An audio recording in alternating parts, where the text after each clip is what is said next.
Hello friends, সবাই কেমন আছো? আশা করি সবাই ভালো আছে। আমার এটা নতুন চ্যানেল, তো এই চ্যানেলের নাম দীপার রান্নাঘর। তো তোমরা পাশে থেকো আর লাইক শেয়ার সাবস্ক্রাইব করতে কেউ ভুলো না। আর আজকে গাঠি কচু দিয়ে আলু দিয়ে রুই মাছের ঝোল রান্না করে দেখাবো।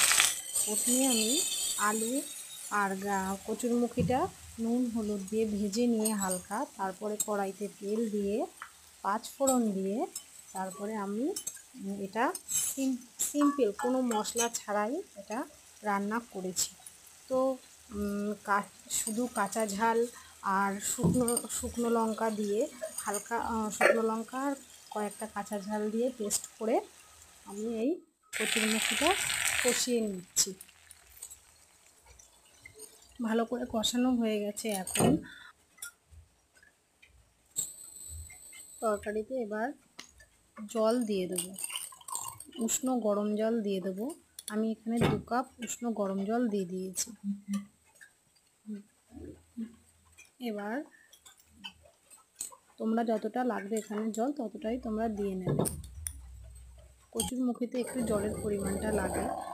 এবার ঢাকনাটা সরিয়ে দিয়ে দেখে নেবো কচুরমুখিটা কতটা সেদ্ধ হয়েছে। নাড়িয়ে দেখে নেব কচুরমুখিটা কতটা সেদ্ধ হয়েছে।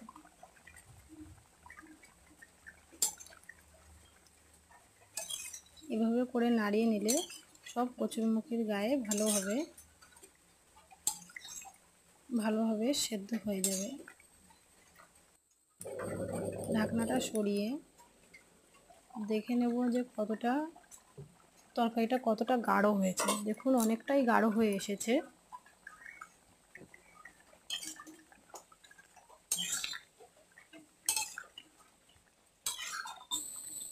তরকারিটা দেখে নেব কতটা হয়ে এসেছে। এবার ভাজা রুই মাছটা দিয়ে দেবো ঝোলে।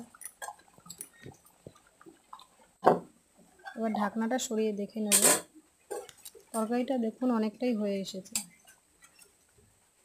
ভালোভাবে সব সেদ্ধ হয়ে গেছে কচুরমুখি। এবারে ভাজা জিরের গুঁড়ো ওপর থেকে ছড়িয়ে দেব। এই ভাজা জিরের গুঁড়ো দিলে তরকারিতে অনেকটাই টেস্ট নিয়ে আসে। আপনারা বাড়িতে করে দেখবেন, আপনাদের খুব ভালো লাগবে।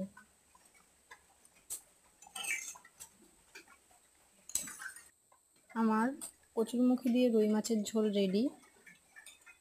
আপনাদের কেমন লাগলো কমেন্ট করে জানাবে।